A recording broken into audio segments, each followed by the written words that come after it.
I'm volunteering right now, and I'm having an issue with giving too much of myself away. And I'm completely defeated. Like I feel like my ego gets in the way. Like I need some, and I know it's about boundaries, but I just kind of need you to slap me up the side of the head and remind me, like I need to, and I know, and I do know in my heart that part of the reason that I give so much of myself away is because I don't want to put that energy into myself. I realize that I almost use it as a distraction. Do you know the song by Cheap Trick called Surrender? Yep. Okay. So the chorus is surrender, and the next line is, but don't give yourself away, right? So it's how do we surrender to what's happening without giving all of our energy away? Well, one, we can tune into a higher source of energy. Just to give a quick, to make it a little bit more tangible. Years back, I was doing massage therapy. I used to work with this guy who was a bodybuilder, and most people would come in once a week for an hour. He came in 2 hours on Saturday, 2 hours on Sunday. I work half his half of his body on one day, half the other. So it was a lot of work. Guy was kind of a walking house. And I started getting really drained, maybe even started resenting it because, it's just where I was at in that moment. And someone explained to me at that time, my mindset was way more important than I ever gave it credence for. And what they showed me was if I can actually be in the presence of gratitude for whatever's happening in the moment, allowing and being in the flow, I'll have a very different experience. So almost reluctantly, I tried that. And this was when I was working in a gym. So it made the following much easier. So I worked on them for 2 hours on Saturday and 2 hours on Sunday amongst other people throughout the day. And typically at the end of the day, I'd just be completely exhausted. And this time had so much energy. I felt so great that I actually went to go work out myself. So my mindset really controlled almost everything, right? It's not a matter of what I was doing, it's who I was being while I was doing. So if you're in your process of helping others and you're in this any place of resentment, even fear, but I'm actually hearing resentment is actually more powerful for you right now. That's what's making it more draining. In addition to obviously doing other things, but this is the first thing I'm hearing for you. There's multiple things happening here, but I just want to check in. Does that make sense first? Yeah, yeah. Okay, great. The other thing that's really important is, sure, we can say boundaries, and it's not untrue, but just to say it is only part of it. Good boundary work is not just making a different decision mentally, because a lot of times we're coming from our subconscious fear. So the thing that will be most helpful for you is really feeling into what will you feel if you don't give yourself away?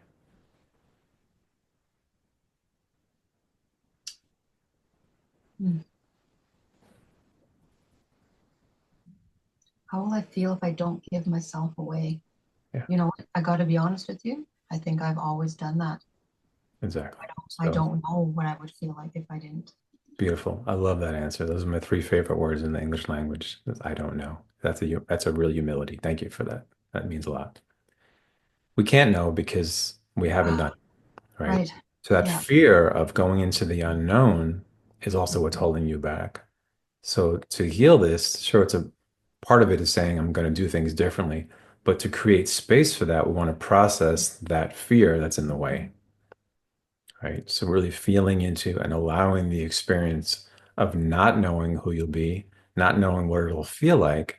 Of course, you can have that mental idea that maybe it'll be better, and typically that is the case, but that's just a mental understanding. It doesn't really heal anything, right? It's part of the game, but it's kind of a small part, especially when this subconscious fear is so alive in you.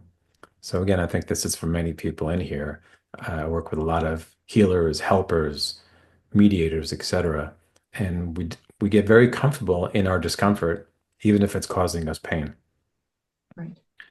And by processing the kind of the shadow elements, the fear, maybe anger and grief around it as well, then we create a space to really step into, and then it becomes much easier to actually do things differently, right? So there's the mental understanding, there's the conscious choosing, there's the manifestation, the left brain stuff, And then there's the right brain or the more emotional, energetic aspects that have to be worked with, um, where it's kind of like a plant the seeds and pull the weeds kind of garden.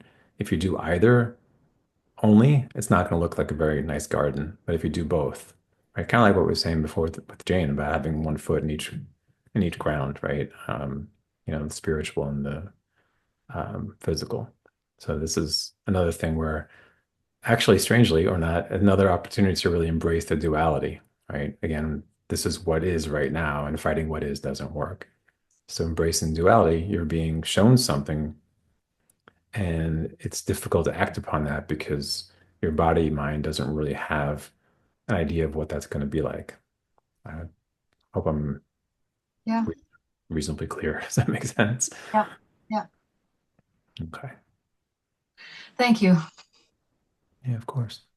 Thank you. Yeah, and this is, a big part of the manifestation game too. We're constantly told like just manifest the good things and just think good thoughts. I mean, just a quick show of hands, how many of us have been like trained to do that, right? You know, it's a nice idea in theory, but it's kind of like selling a weekend workshop that everything's gonna be great by Sunday night, Monday morning, you're all excited, and by the time Friday comes around, you're where you were before. Change happens slowly, and it involves embracing the duality, moving forward, sometimes slowly, methodically, but also compassionately, creating space of allowing that guidance to come in and being in the 3D existence. Again, that's why we're here. So fighting that is never going to be effective. Alrighty. Let's see. I'm hearing to work with Ellen next. Hi, Dave. Hey. Um, I don't really know what to ask, but it seems like every day, one day I'm at like all these crossroads, and then another day everything's okay.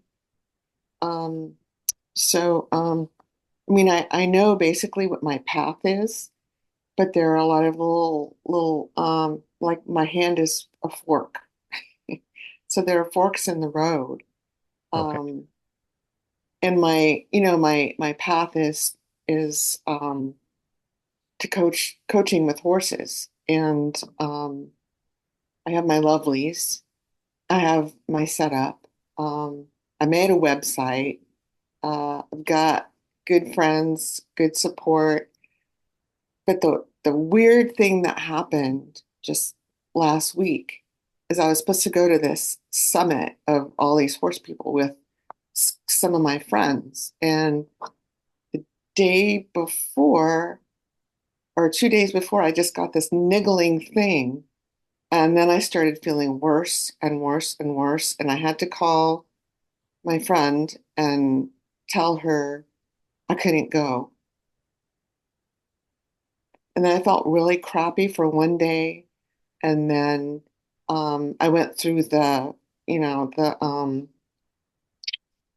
stages of grief, like really quickly.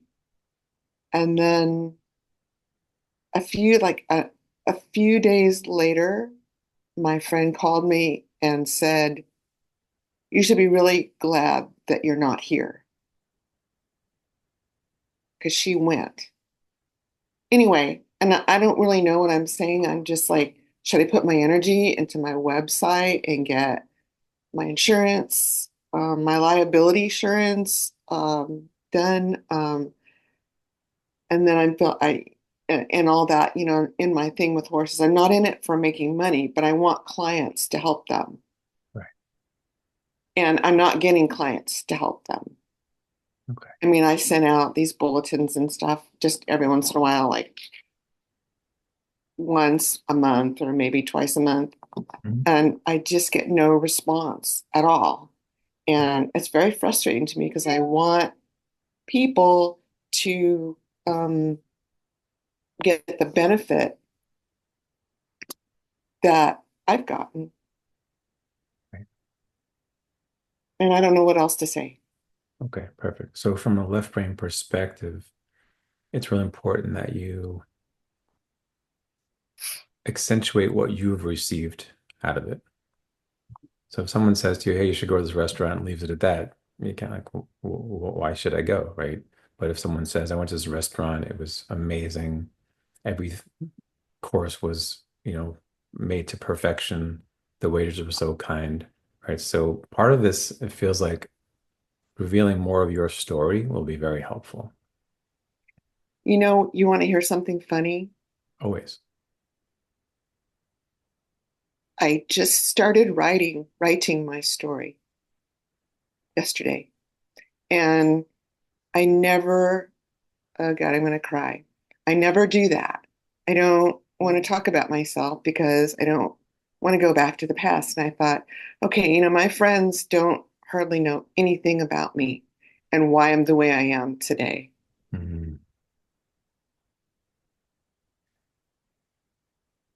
Thank you for sharing that. So just the fact that you're in your emotions right now is showing that we're onto something. People are moved by story, and especially because so many of us can relate to the struggle and the success that you've had with the horses, or want that, like they can relate to the struggle, certainly, right? And you sharing yourself energetically opens up, obviously, so much more. And well, let me ask you this. So, does any fear come up about exposing yourself? Is that accurate? Um, yeah, but maybe not for the reasons people might think. I just don't, I mean, I'm afraid, but I don't really feel my stories are very important to Okay. maybe to other people. Okay. Um, I got they're you. irrelevant, and so, but my own husband, he can't get me to open up, and all of a sudden yesterday I started blabbing and I couldn't stop to him. Okay. It shows it's building up, right? It wants to come out Yeah, my tipping point is, like now, right? is right now. Yeah. Yeah. Beautiful. Wow. I'm glad we can all witness this. Yeah. Wow. It's not uncommon that we belittle ourselves because we were taught to, but that doesn't mean that we have to stay in that place. And recognizing maybe that recognizing that we're all in this together and that you are a piece, like if you use like a wheel analogy or a spoken out wheel, the wheel is that much weaker if you're not there. So each time you show up, you're actually not just helping yourself, but you're helping a lot of other people. And but you're doing it from a different place. And none of what you've done is wrong. I think it's important to remember that and remind you of that. It's a matter of further expansion into vulnerability and authenticity. And people are craving that to no end. I mean, it's just, you're pretty sure you're familiar with Brene Brown's work. I love Brene Brown. I mean, parts of it. Yeah. I love that she's doing science around emotions and feelings. Yeah, there actually is a science to it. Go figure. Okay. But her main thing about naming the shame, naming and trying to be vulnerable, for me, that's part of it too. But it's also about working energetically to free the fear so that it becomes easier to be vulnerable. So in this case, kind of like what we've said in the past, is processing the blockage from an emotional and energetic standpoint and really integrating that fear rather than allowing it to kind of run a lot of what your decisions are. You mentioned earlier about you don't want your past to show up, but it is showing up. It's Yeah, kind of staring me in the face. And I've exactly. been wanting to, I've been working on a book about my pony. And this memoir thing keeps coming up like that. I mean, it's like I can't write that book before I do my essay about myself. Okay, I can see that. I don't know. I don't know. Maybe that's just left brain again. Could be. Feels pretty left brainy, yeah. Yeah. Funny, huh? All right. We'll Imagine that. X that one out.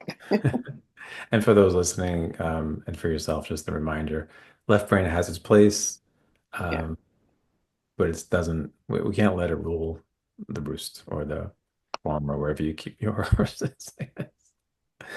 Um, so Pastor. processing that fears can be really helpful. Um, on the physical level, the sort of planting seeds part is and that would be the sharing of the story, allowing vulnerability, and reminding the self, like, what do you appreciate in other people? You appreciate vulnerability, right? Authenticity, right? Someone says, "Hey, Ellen, how you doing? How's the weather? Okay, how's the family and kids? Okay, great." It's that kind of like, it's nice that they Oh, care. Do they care? snore. Yeah. It's kind of, yeah, exactly. Right. So you're a deep person. You want those deeper connections, and everyone else, everyone, but other people will be more likely to go to those places to meet you if you do it first. And from that place, you're sending out a whole different energy with the healing. Like, this is my story. This is who I was. This is who I am. I'm not perfect, but I'm pretty awesome, right? And I have something that can be really helpful for a lot of people. And then share your story. And I think you're good. You're golden after that.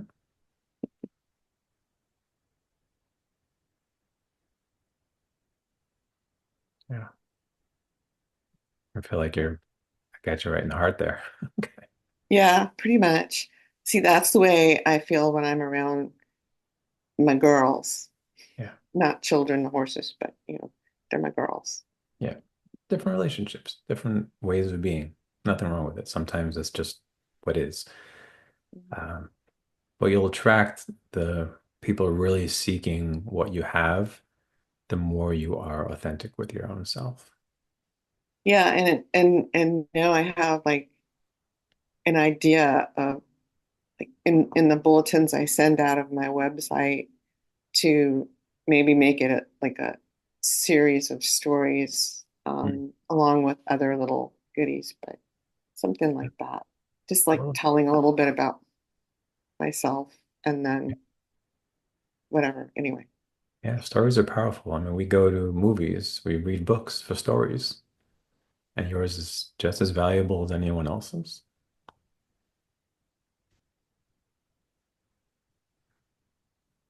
yeah, that's a hard one to hear, but I'm guessing it's true.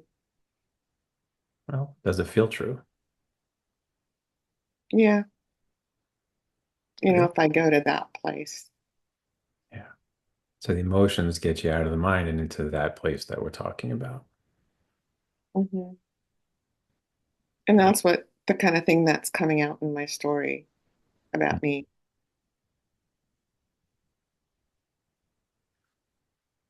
Well, I'm looking forward to reading it. Okay. I have to No get on pressure. my No mailing pressure. list. No problem. Done. Not really. Okay. Well, you'll let me know at some point. Okay. Yeah. Awesome. Thank you. You feeling complete for now? Yeah, I'm all right. All right, cool. Okay. Now? You're back. Okay. Um, okay, you can hear me. So you touched upon it in your opening thing about like being unemployed, that sort of thing. And I'm not in a dire situation, but I'm definitely it's the mountain that forever keeps getting in my way. And I've been trying now to just sort of like throw things out and try stuff. And I do healing work and stuff, and it's just the marketing part of it is horrible. And then so I've been trying to like make myself post every day, and it's been like fine, but also not. And then it's like I also do art stuff, and it requires a lot of energy from the exact same place, and it just does that. And then, today I was just kind of looking for work that would be not a career, but I call it sort of like just a little bit of steady income, to come in because my whole life is pretty freelance. And I don't know where to put my energy. It just gets dispersed and like Yeah. And I do get a lot of healers and intuitives who keep telling me it's like to do the art, which I believe in, miracles and things and stuff, but also the practicalities, and it's like, and I like doing the healing work, but it's also, I mean, I probably have to start doing that keyhole exercise. I get drained from it. But also I don't have that many people at the moment. Yeah, so I just feel very disoriented. Sure. Yeah. I think you're speaking for a number of people in the room right now. So thank you for that. Let me tune in and see where we can go with this.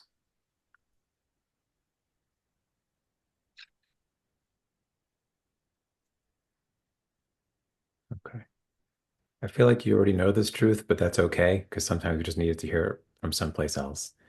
The art definitely seems to resonate with your energy fields much more right now, at least, than the healing work. Um, the other part that you mentioned, which is really important actually, is to have a steady income, if that's a concern, or at least being steadily be doing something. And, I have no judgments against a day job. I've had a few of them myself. But what they do is open up energy and open up flow so that you can actually be more present with your job. I'm sorry, with your real true passions. Um, there are a lot of people that say, like kind of jump off the cliff and the net will appear.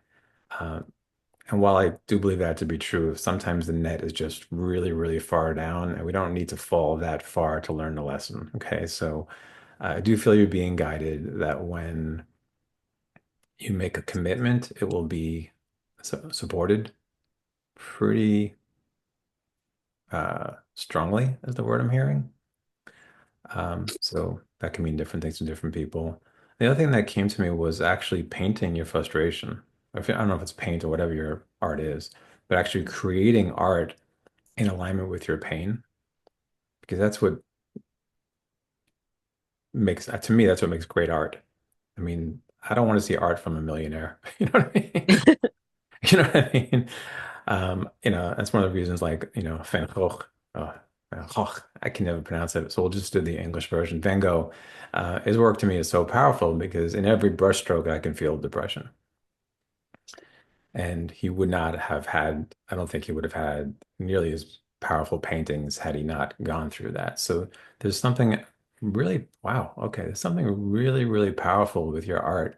You're able to invoke feeling. Is this resonating?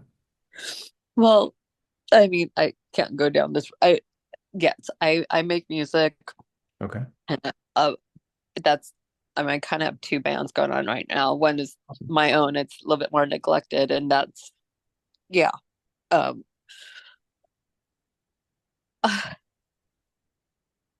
I it's do they have anything to say? Like I'm committed to the art. I can't even help it. You know what I mean? Like I've tried putting it on shelves in the past and this, and right now it's like, I mean, obviously if it wasn't learning about making money, it's like there's been a lot of amazing stuff, and I've never been more in the flow with that. But Yeah. there's all these other quirks going on but then that's what I'm saying. I'm just sort of sitting here on like this quote unquote even mini practical side. I'm not trying to find a full-time job. I'm trying to find, just when I say steady income, I'm even talking like, oh, like, yeah, 10 hours a week, like, but it's tricky because of needing that flexibility as a musician, or, your hours are so weird. I'm just trying to figure out like that's why the coaching, because when I do it, I get paid well, you know what I mean? So it's like, oh, I actually make better money that way than trying to go work at this other place. And it's like, oh, should I try to sell clothes? Should I try, like, should I just get, no, like everything I do is like a hustle. And I'm like, I just, if they're like, just keep hustling right now, just keep going. Or is like to find some source of income. I would look at it as I wouldn't maybe change the idea of hustling to allowing. but I guess it's like where to put the energy. I mean, I'm like, I'm running like 4 accounts right now on Instagram of my own, like two bands trying to do the coaching and a personal one. And then it's like, and they all, require the same sort of energy. And I'm like, Right. it's not even my happy place, if you will. And then I'm like, it's, so I just, yeah. Or if they're just like, yeah, keep going.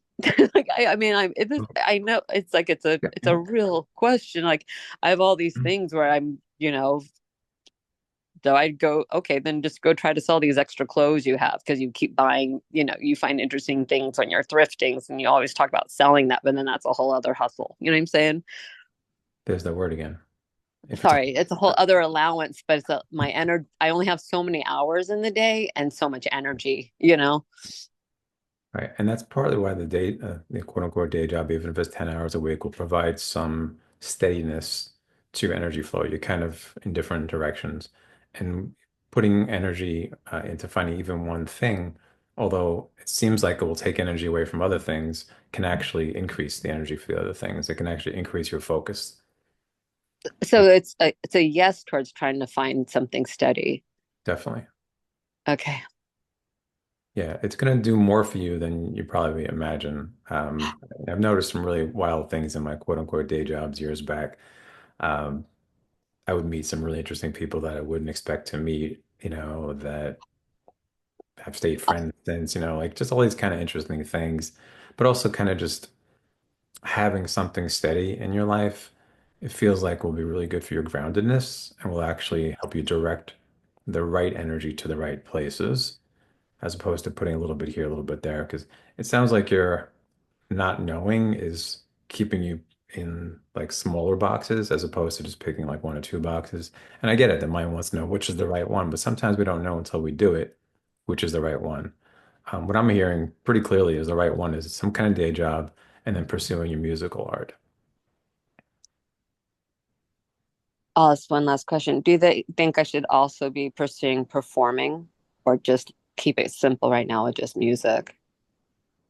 Anytime you get to anytime you get to be in the flow, do it. So if there's an offer for performing, absolutely. Like acting is what I mean by that kind of thing. Okay. But okay. Okay. Um,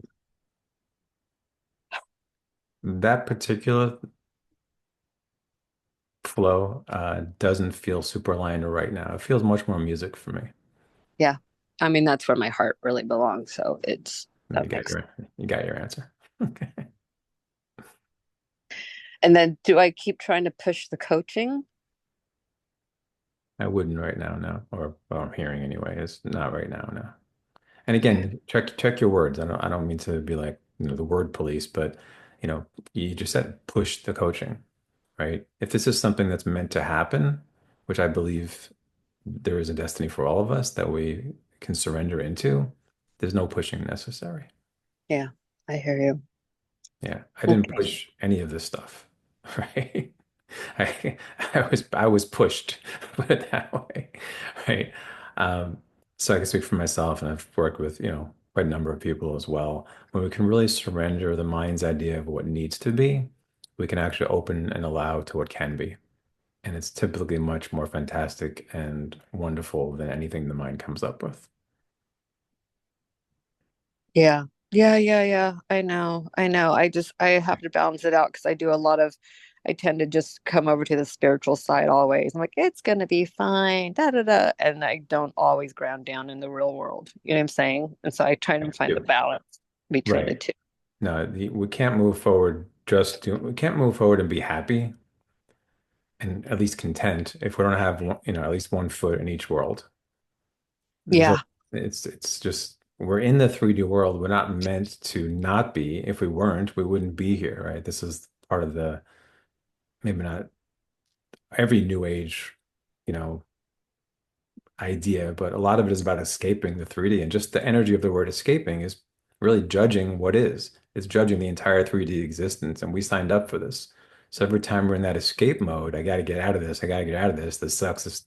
Really what we're saying is I'm hurting. I don't know how to stop hurting. And we think that some other reality or dimension or whatever is going to be much better. And it might be, but think of it like a ladder. You can't go from step one to step 10. You got to go two through nine to get a firm footing on each one. Right. So it is really important to be grounded in this gift of the 3D world. And I get sometimes it might not feel that way, but it's super important to be grounded in addition to your spiritual practice, um, really for any chance of contentment. And again, I think that's not just for you here as well. Yeah. Yeah. Okay. Okay. Thank you. Yeah, of course. Thanks, Gene. It's been very helpful to listen to all the other reports going in. There's always overlap. I'm going through something, it's not totally new, but I think it's just part of aging and, finding all these little things that are coming up to be dealt with and learning how to deal with them. And kind of like one of the themes today has been surrender.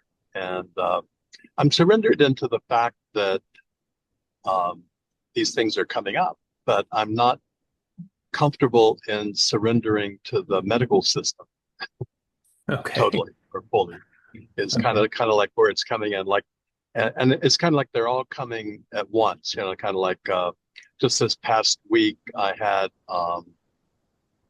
a sleep test, and I had one done like 7 years ago, and it came out with mild sleep apnea, and they just wanted to put me on the CPAP machine. I just sort of felt like I don't want to deal with that. I want to do something that sort of addresses the issue. So I've done a number of things like oral facial myology, which is strengthening the muscles in the mouth and tongue and so forth, that can help with that. And but I've been having just increased difficulty with sleep in general, and so it was suggested that I go again. So now they're saying that it's now moderate level, and anyway, it's just one of those things. I have to find a way to deal with it. I think there are a few other options and so forth, and it's not the only one.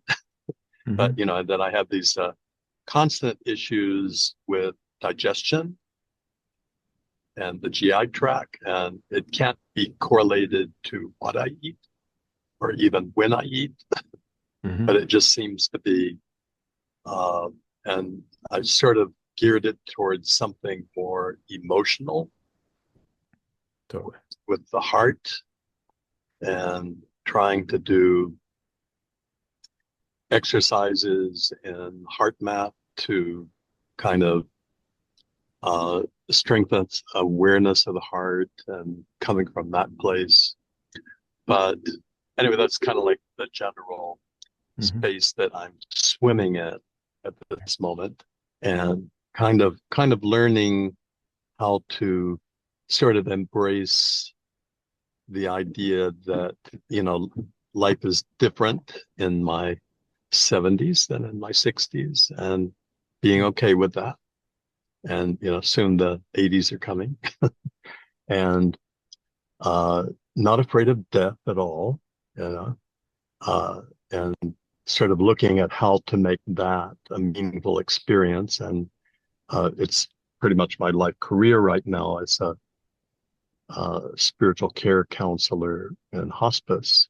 Right. And so the bright side of all this is that I can be so empathic and compassionate with people at that stage, realizing that, it's like all the people that walk into their room are, they're walking in with all their ableism. And you realize that these are people that have been watching this slow, steady decline, and they're kind of in resistance to it, and feel triggered by, seeing people that don't have an issue, that, they can still get up and they can walk. Right. Well, first, thank you for doing that. That's powerful work and very, very needed. So appreciate that you're doing that. The thing I was hearing to focus on actually was the sleep issues. And granted, there's some physical things happening, and what you do or don't do with that is obviously between you and your doctor. But what I'm hearing to focus on is the energetic and emotional aspects of that. Hmm. Hmm. Right. And it's actually really common. A fair number of people I work with, sometimes it's not on their intake form a lot of times, and like a few months later, it shows. They say, "Oh, I've never been a good sleeper, or I'm not sleeping well last year or whatever." So it's very Hmm. common. I know you know that, and again, not to minimize it, but just to kind of share for other people that this Hmm. might be for them as well. So what I've learned, and it's a really very powerful lesson to me, and I wanted to share that, which is we typically have so much unprocessed emotions that are laying dormant in our lives. And it can happen from day one and tends to happen till day whatever. And I don't know how many days we typically get in life to fill it, to finish the analogy, but you get what I mean. They are there until they're not. Yeah. And what happens is we get so good because we have to. We get so good when we're younger about pushing those energies down. Hmm. And so-called real life gets in the way and teaches us to judge our very authentic so-called shadow selves, which is our typically our fear, our anger, and our grief. And what happens is at some point, kind of like what Ellen said before, it's like showing up in my face right now. At some point, these things start rising for processing. And we typically don't like the way that feels, understandably. So we distract to do different things or focus on something else very intently. And what that does is create this real need for processing. So what happens is every time that we lay down, whether to go to sleep or to try to meditate, keyword try, those energies come up. And a lot of us tend to want to push them back down, especially if we're trying to sleep, right? The mind is saying, even if we know what's happening, the mind can easily say, not now, I'm trying to sleep, which is understandable.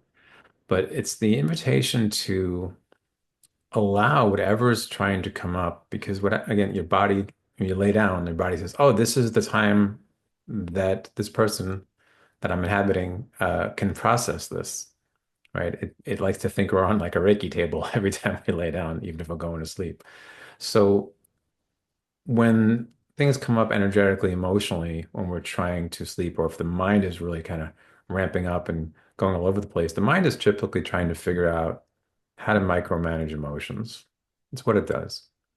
Hmm. And that's the thing to surrender, actually, is to trying to figure it out, but rather allow them to be there. So, and sometimes they're not comfortable. I get it. So, we do even a small piece of it. But for many people, and yourself, maybe a little bit, maybe not as much as others on the call right now, from what I'm hearing. Um, yeah, when we lay down, it's like, it's the body says, okay, now it's time to process, and the mind says, no, not so fast. And that's true for people having difficulty falling asleep, people waking up in the middle of the night, people, any kind of sleep difficulty. And this doesn't mean to not use your machine if it helps you, or to use, herbs or even prescriptions, whatever helps, as the phrase goes, whatever gets you through the night. I'm just here to try to expand and kind of remind people that there's another level of causality in the Hmm. energetic and emotional. So is that resonating a bit for you? Oh, that's very helpful. That was kind of a missing piece that I had. That yeah, I don't want to surrender to the whole process, and that there's a way of being. I think what you're talking about is to really be whole through this, and not just put a Oh, band-aid on it. yeah. Did you say whole? WHOLE? Yeah, to be whole. Yeah, to be Yeah. whole. W-H-O-L-E. Yeah. Yeah, totally. To be in wholeness. And Mhm. actually, what that means is all of us, right? We're always taught to like just express the good and just to be happy all the time. And, it's just not healthy to do that. It's really Mhm. disregarding a lot of our true selves. So, yeah, if you can allow that processing, and especially if you can do it during the day, it won't happen as Mhm. much at night, right? So, Mhm. that might be something to keep your eye on as well. Mhm. I was thinking today also is that, I was part of a religious group. Some people would call it a cult, where it's kind of like we were encouraged not to sleep more than 2 hours a day. Not that you could ever achieve that so often, but so I've used sleep a lot, and I sort of, I went for a period in which I did 7 days without any sleeping and had a out of body experience at the end of that. Hmm. And I just wonder if some of that is kind of like some of those things being processed, because it's kind of related to, in a way, I went to a naturopath, and it's like suddenly there appeared this uh, strong load of lead that I had in my body when I was tested for minerals and things. And my naturopath, and there was nothing in change in my environment or anything. And my naturopath just sort of explained that at a certain age, that the body decides that now is the time to begin to release that, because those things are kind of hidden Yeah. in the body and fat and so forth. Yeah. And so just relating to that, I just sort of, I look back and, like I was looking back at kind of the way that I abused sleep and, abused my natural desire and need for sleep. And I think I still remain to have some of that. I've never been a person that slept a long period of time. And even now I have to force myself to sleep 8 hours. I usually will, I'm fine with 5 or 6 hours. So I'm So just sort of putting that out, just wondering if that's part of what I'm processing. it is, but I'm gonna hopefully fine tune that for you a little bit. It's not just the events that we're processing, it's the energetic and emotional responses to them and how they relate to our prior wounding. So you were, I don't know if coerced is the right word, but recommended to sleep only a couple of hours a night. That feels like it's triggering this really offensive to your independence. And that's something that I think started really early in your life. And that's the energetic emotional aspect of this physical time in your life. Does that make sense? I don't quite understand it, but it makes some sense, Okay. if Okay. that makes sense. Yeah, it's not the event that we're processing, it's the energetic and emotional response to the event. Yeah, yeah, yeah. That I get. That I And get. typically it's a repeat of something unhealed in the past. So a Hmm. similar kind of energy of you not being allowed to be yourself and to have your Yeah, own yeah, choice of things. That's yeah, what yeah. that experience was really bringing up even more so for Hmm. you. So that's what I would focus on for the healing more than the specific Hmm. event. Yeah. And it's kind of like the prescription for what is supposed to be the cure for this also seems like kind of making me not be who I am, kind of Yeah, sure. in a sense, and it's like, but I think part of that is finding the right doctor. So I don't have the right doctor now because they're very much this kind of person like, no, this is what you need. It's like you can't do anything that will improve this. If you don't do this, then it'll get worse and that you'll die from one of the side effects of this, sort of the scare tactics. Right. But I know there are other options and things. And so I'm looking for that. But I could just relate to you saying, being, not being free to be yourself, that you're given a prescription that Yeah. you should That's follow this or else. yeah, that feels like what's coming up for you. Um, Hmm. thought there was something else Well, in this, but I guess you got it. So we don't need to waste your time on it. So well done, we'll say. well, that Okay. was super helpful. Thank you. Oh, awesome. All righty. It feels like, and this is probably true for a lot of people here, it feels like you're picking up a lot of energy that's not yours. Does that feel true right now? Today it does. Yeah, I just hung out with my aunt and I kind of want to let go. I feel like I've absorbed a lot of her energy and I know we have a heavy past. Yeah, that's not necessarily true in the last few months, but just today it's kind of No. prevalent. but it's been happening for at least, I mean, years from what I can feel. All my life. Yeah. Yeah. Okay. So whether it's, it might not have been horrible in the last few months, but it was still happening. The thing is, when we're that highly sensitive, you're taking in things from the collective unconscious. So even if you're not around anyone for a while, you're still taking things in. This is Yeah. like the classic, I'm not going to listen to the news because it's so depressing, but we're still feeling the energy of what people are feeling when they're reading the news. I do. I haven't watched news since 95. Yeah, this whole thing is circus to me. But I feel like I do pick up on the stress of other people right now. Yeah. So what I'm hearing would be really helpful. Are you familiar with the keyhole exercise? Keyhole? Yeah. No. Okay. If you go to my I YouTube have your page, book. I have your book, but I haven't read past a few pages. okay. Um, it's in there, Okay. but every book and every few years there's a sort of updated version. It's kind of like software. So the most recent version, there's a video of me explaining on YouTube. Oh, So if you go to my channel, you can watch it there and do what, it's like 5 minutes. You can do that along with that video for free. yeah. Can you see other people here? Yeah. Okay. How many people have had decent success using the keyhole? Just with a show of hands real quick. Okay. So you can see this is something worth trying, right? So that's the first thing, and I think the most important thing I'm hearing right now for you actually. And just to share that the keyhole is an exercise that allows you to be in the presence of incoming energy and not be a sponge. So we're typically, kind of like this. Even not watching news is an example of this. It's kind of pushing things away. It's not really working with the flow of life. It's not wrong, it's not bad, but it could be better. So the keyhole is a way of working with the flow of life, which is always happening. We might as well befriend it if it's happening because fighting it doesn't work. And letting yourself be more of a funnel than a sponge. So practice that. I think it'd be really helpful for everything you're going through right now. So just want to keep an eye on time. I'm open to going a little over if you are, especially Sure. if there's something on your mind and heart that any of you want to share or inquire about. And yeah, we're doing okay so far? And show of hands real quick. Yep. Okay, cool.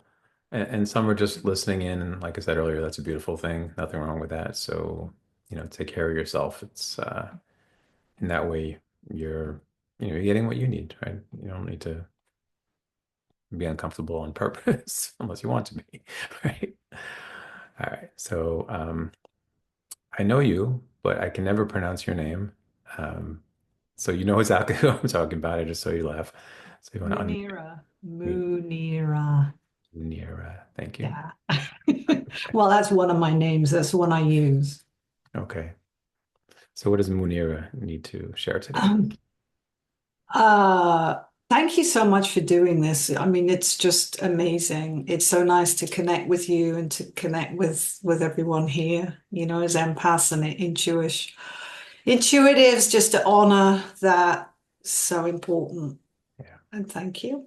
Yeah. You're welcome. Okay, the project that has come to me now is about an event in my family, in my past. And of course, as a child, I absorbed huge amounts of the ramifications of this catastrophic event. And I want to write a memoir around it. And little bits of stuff are coming through.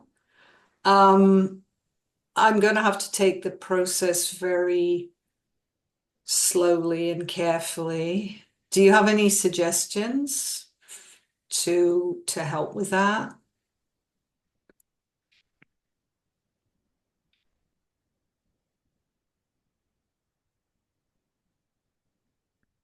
Feels like everything is totally aligned already. I'm not hearing anything to add to that. It's kind of cool, I think. Yeah, I mean, I found a couple of groups that are working with stuff around this. I just kind of got to get it done. I've got to process a lot. Um, how do you feel about this whole thing about kind of ancestral healing? Like, I feel like I'm doing the psychic work that my parents should have done, and maybe even my grandparents. I mean, is that, you know, or what? Well, um, I'll share with you what I've found to be most effective. You can take it from there because there are a lot of practices that talk about ancestral healing and make Hmm. it our job to do. And I'm not here to argue with that. I'm just going to share what I've seen to be most effective in my experience, which is that if we believe that everyone is just working out what they need to work out, whether you call it karma or destiny, whatever it is, those people, no matter how much pain they're in, that was part of their destiny. And what I found is when we focus on ourselves, the energy does ripple forward and backward in time a bit as well, but the intention is very different. In other words, if you're doing the work with the intention and any responsibility for their experience, you're weakening your experience because metaphysically speaking, we're not responsible for the thoughts, feelings, and actions of other people. Um, if anything, I'm actually hearing them they're kind of doing this like kind of I don't know emotions, but like kind of a move forward kind of thing. So they're asking you to not focus on the ancestors as much, but kind of a trusting that oh, that's kind of cool. They look like they're really celebrating it because for some reason it felt like you just embodied a lot more of what we're talking about even the last few minutes. Does that sound right? Is that Yeah, that's very helpful to say, to focus on myself so I don't get like sucked into this whole drama that doesn't belong to me, but that had a huge impact on me. right? So when you focus on your energetic and emotional responses to trauma, you heal Hmm. your part in it, even as solely a recipient. And then it makes it much easier to move forward from that place. Um, but when we're feeling responsible for others, and this is true even current day family members, we're not responsible for them. We can love them, we can have compassion for them, of course, and obviously I probably should, but even, should, right? Whatever that means. And if you don't, it's okay, right? Who am I to judge, right? Some people have divorced their families and, so be it. Um, but yeah, focusing on the self is going to be the most powerful thing you can do with this. And part of me felt like when I first mentioned like there wasn't really a lot of guidance, it felt like you know this at some level already. And that's why it seems like it's sort of coalescing and getting into your body, just beyond mind right now.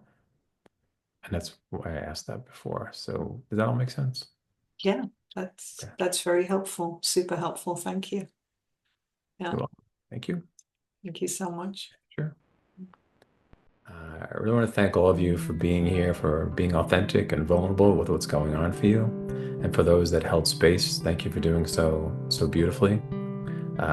Seeing a bunch of hearts coming up, so appreciate that. And yeah, I think you're all on my mail list. So, if this happens again, we'll see each other again and maybe something like it, maybe something different.